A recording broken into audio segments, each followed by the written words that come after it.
Assalamualaikum warahmatullahi wabarakatuh.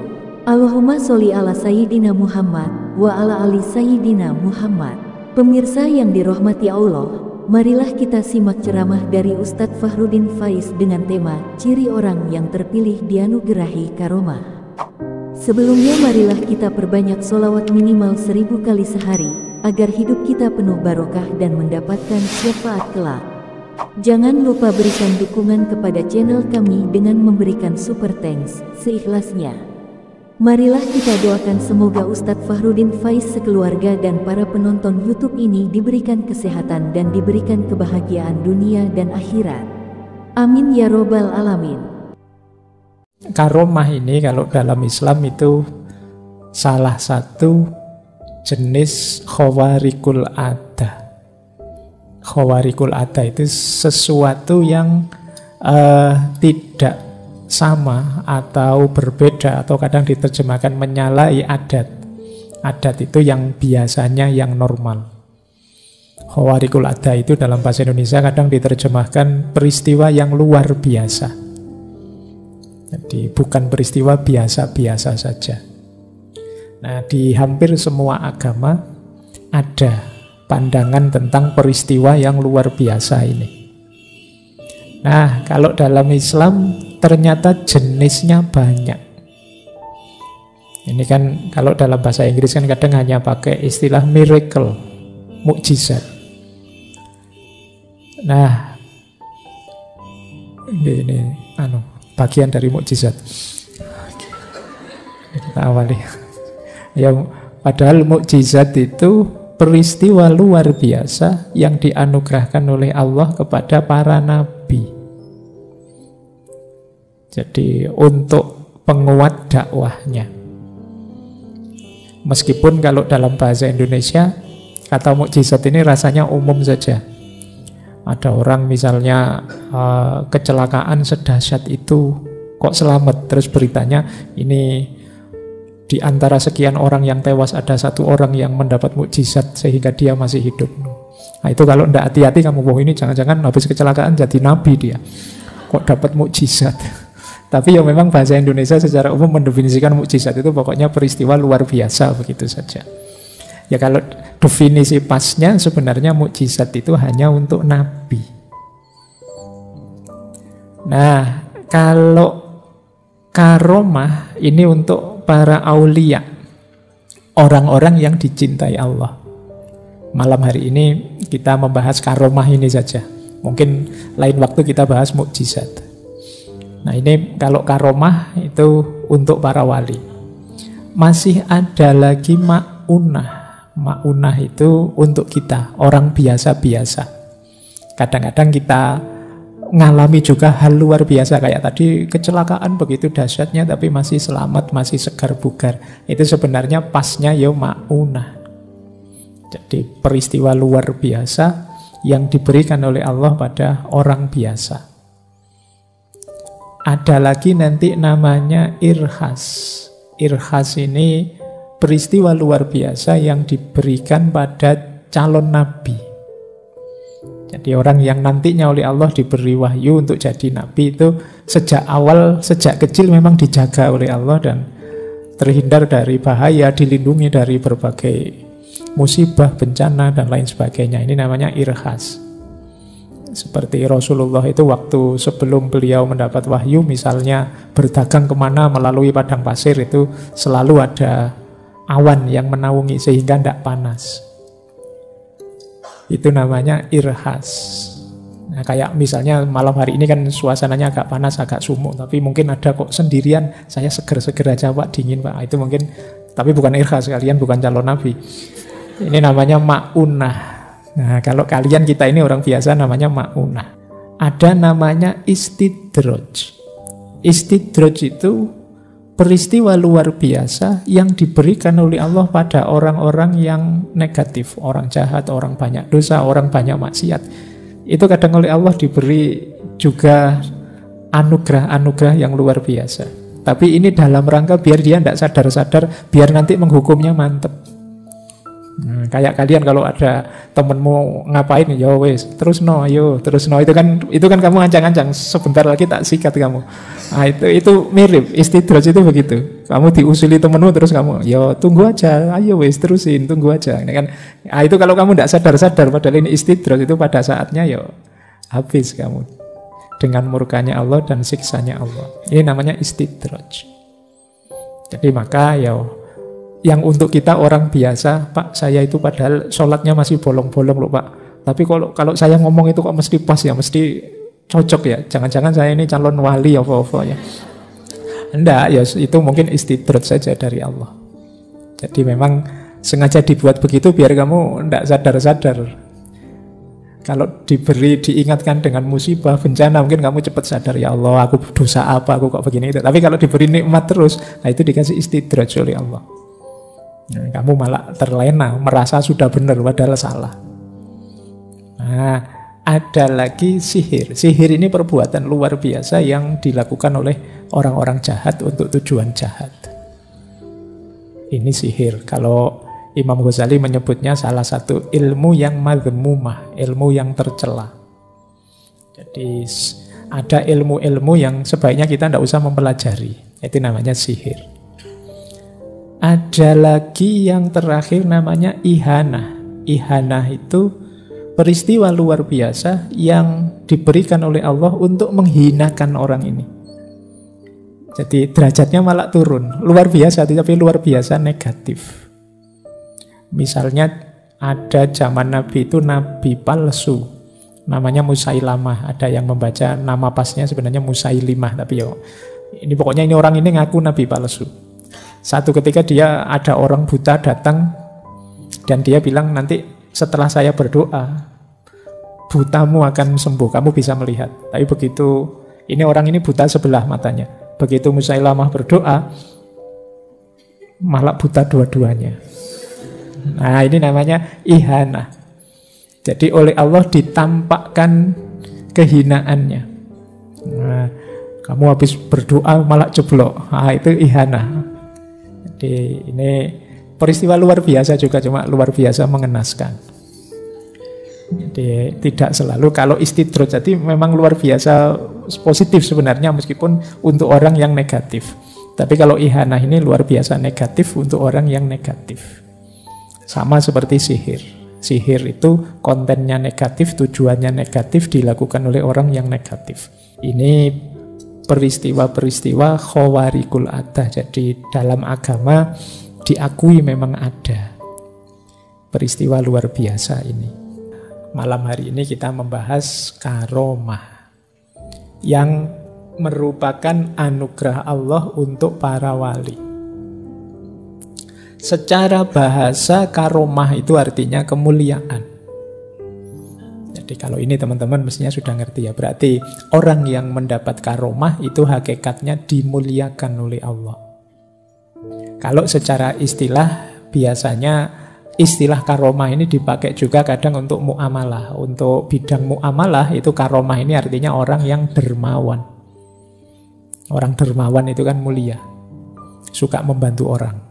Nah kalau di bidang tasawuf ya tadi peristiwa luar biasa yang diberikan Allah pada para walinya. Nanti kita bahas sebentar apa sih wali dan cirinya itu. Definisi paling masyhur dari karomah misalnya kita ambil dari Jawahirul Kalamiyah Al-Jazairi. Kata beliau, karomah adalah perkara luar biasa yang tampak pada seorang wali. Nah, ini definisi yang di mana-mana dipakai. Atau lebih panjang lagi, sesuatu yang luar biasa yang tampak dari seorang hamba yang jelas kebaikannya, yang ditetapkan karena adanya ketekunan. Nah, ketekunan ini istiqomah. Makanya tadi saya disebut oleh banyak para wali juga kuncinya karomah itu istiqomah. Dalam mengikuti syariat Nabi dan mempunyai i'tiqad yang benar. Kalau ini definisi dari Syekh Al-Bajuri, Tuhfatul Murid. Ada banyak definisi yang lain dan panjang-panjang. Tidak saya bawa ke sini, saya khawatirnya tambah ruwet, teman-teman tambah bingung. Pokoknya intinya perbuatan luar biasa yang berasal dari orang soleh atau walinya Allah, itu namanya karomah. Ada banyak dalilnya. Antara lain yang ini kita kutip minggu lalu, dalil ini surat Yunus ayat 62 sampai 64. Ala inna awliya Allahi la khaufun alaihim wa la hum yahzanun. Ketahuilah, wali-wali Allah, sesungguhnya wali-wali Allah itu tidak ada rasa takut pada mereka dan mereka tidak sedih. Yo, dengan ukuran ini saja insya Allah saya dan teman-teman semua bukan wali. Wong kita gampang galau, kita gampang panik, gampang sedih, gampang takut, apa saja kita khawatirkan. Ya mungkin level kita memang bukan aulia. Kalau sudah levelnya aulia, karena hidup itu sandarannya sepenuhnya Allah saja, tujuan dan orientasinya Allah saja, maka batinnya mutmainnah. Sehingga la khaufun alaihim wa la hum yahzanun. Tidak ada takut dan tidak ada sedih. Alladzina amanu wa kanu yattaqun lahumul busyra fil hayatid dunya wa fil akhirah. Yaitu orang-orang beriman dan senantiasa bertakwa. Bagi mereka kabar gembira dalam kehidupan dunia dan akhirat. La tabdila li kalimatillah, tidak ada perubahan, tidak ada ganti bagi kalimat-kalimatnya Allah. Dzalika huwal fauzul azim. Demikianlah itu kemenangan yang agung. Jadi orang yang sampai level ini itu ya mencapai kemenangan agung. Jalannya iman dan takwa, cirinya tidak takut dan tidak sedih. Dan pasti begitu. Kenapa? La tabdila li kalimatillah. Tidak mungkin berubah, itu sudah janjinya Allah. Baik, paling tidak ini dalilnya kenapa aulia itu kadang-kadang memang oleh Allah dianugerahi peristiwa luar biasa. Saya lanjutkan biar nanti bisa tuntas materinya malam hari ini. Hakikatnya karomah, ini saya ambil dari Hakim Tirmidzi. Jadi karomah itu hakikatnya 4. Yang pertama ikrom, yang kedua takdir, yang ketiga wala, yang keempat alamatul auliya fi dzahir. Ikrom itu berarti pemuliaan. Apa sih Pak tujuannya para wali itu kok diberi karomah? Ikrom, pemuliaan Allah terhadap mereka, karena kesungguhannya mendekat pada Allah, dimuliakanlah oleh Allah. Namanya ikrom. Yang kedua takdir. Takdir itu yo memang harafiahnya takdir, tapi maksudnya qadar. Qadar itu ukuran, standar, nilai. Takdir berarti menegaskan nilainya si wali ini. Dengan ada karomah-karomahnya itu kan orang tambah mantap, beliau ini memang wali. Itu namanya takdir. Ada peristiwa yang luar biasa yang tidak masuk akal, kok bisa dilakukan? Oh, ini berarti memang bukan orang sembarangan, harus kita hargai dia. Itu takdir. Yang ketiga wala. Wala itu penegasan kewalian, kedekatan seseorang, kecintaan seseorang, ketaatan seseorang kepada Allah. Nah ini namanya wala. Dan yang terakhir alamatul auliya fi dzahir. Jadi penanda, penciri para wali di level fenomena, di level realitas. Jadi hakikatnya karomah apa? Ikrom, takdir, wala, dan alamatul auliya fi dzahir. Dia simbol pemuliaan Allah padanya. Adanya karomah itu menegaskan nilai ketinggian makomnya, takdir, dan menunjukkan kepatuhannya, loyalitasnya, kedekatannya dengan Allah, wala, dan bagi orang lain itu adalah tanda kewaliannya. Nah, ini untuk wali ya, berarti harus diawali dengan wala tadi, upaya sungguh-sungguh mendekat ke Allah. Jadi berarti apa? Tidak ada wali tiban. Kan ada, kalau dukun tiban ada, tiba-tiba bisa menyembuhkan sakti ada, tapi kalau tiban tidak ada, karena harus ada pendahuluannya kepatuhan kepada Allah. Mendadak wali tidak ada, mendadak nggak ada. Ada awalan amal solehnya. Baik, jadi ini hakikatnya karomah. Saya lanjutkan. Ini sebelum ke analisisnya ya. Ada pandangan manusia itu menyikapi kejadian luar biasa terpilah 3. Ada yang ifrot, ada yang tafrid, dan yang ideal itu yang ketiga, yang hikmah. Saya tidak tahu teman-teman ada di posisi mana, karena belakangan banyak yang tidak percaya dengan yang luar biasa, yang gaib-gaib sama sekali. Ada juga yang apa-apa ditafsirkan ke sana. Jadi ada ifrot. Ifrot itu berlebihan. Jadi pokoknya orang bisa melakukan perbuatan luar biasa itu berarti walinya Allah. Kadang agak ngarang-ngarang gimana gitu. Nah ini namanya ifrot, berlebihan. Jadi karena karomah yang dianugerahkan Allah itu ya sifatnya temporer. Suka-suka Allah, prerogatifnya Allah. Kadang-kadang kan di kelompok yang ifrot ini ya segala sesuatu ditafsirkan sebagai bagian dari karomah. Padahal ini hanya untuk para walinya saja. Kadang siapa saja bisa dapat keluar biasaan ini. Ini ifrot. Saya tidak tahu sekarang masih ada apa enggak ya. Zaman saya dulu ada majalah-majalah yang misalnya ilmu karomah yang bisa dipelajari bayar mahar sekian atau kayak gini ada. Ini agak ifrot, berlebihan. Ada juga yang tafrid. Tafrid itu tidak percaya sama sekali. Itu omong kosong saja. Itu khurafat saja. Itu cerita-cerita tidak masuk akal saja. Ya kalau masuk akal namanya tidak luar biasa. Perbuatan luar biasa itu mesti saja tidak masuk akal. Kalau masuk akal ya biasa saja, namanya bukan karomah. Jadi banyak juga yang tafrid hari ini. Misalnya ada kelompok-kelompok misalnya yang madhabnya saintisme misalnya. Apa-apa itu ya melihatnya sisi sainnya saja misalnya. Di luar itu dianggap tidak bermakna, meaningless. Nah ini kelompok tafrid. Karena kalau dalam agama itu kan realitas itu tidak hanya realitas empiris konkret, tapi juga ada realitas metafisik. Tidak hanya alam syahadah, tapi ada juga alam ghaib. Itu kalau dalam agama. Maka pandangan-pandangan tafrid kurang memadai. Ifrot juga tidak memadai. Iya memang Allah itu menakdir, punya kuasa untuk memberi kemukjizatan, memberi karomah, memberi maunah pada hambanya. Meskipun tidak selalu terus-terusan begitu.